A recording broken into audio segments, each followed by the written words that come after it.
The injury, basically, she went out to get a ball. She stopped, planted, and rotated on that particular leg and tore her anterior cruciate ligament.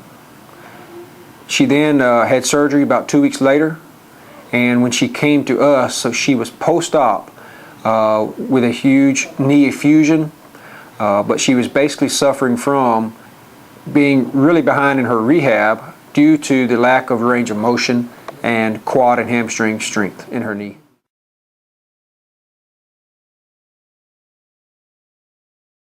This particular case study was a soccer player, female soccer player who was a goalkeeper. She came to me at 4 weeks post-op. She did not initially do her rehab with us. When she came to me, when school started, she was 4 weeks post-op, and she was only at about 45 degrees of knee flexion. At this point in time, at 4 weeks, she needed to have about 90 to about 110 degrees of flexion. We immediately started putting her through therapy here at Ole Miss, and she began using the plunge pool at that point. She was weight bearing.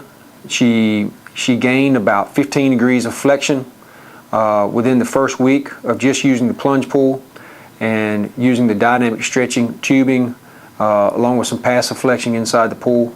We warmed her up in there for about 25 to 30 minutes each time before she started her therapy out in the clinic.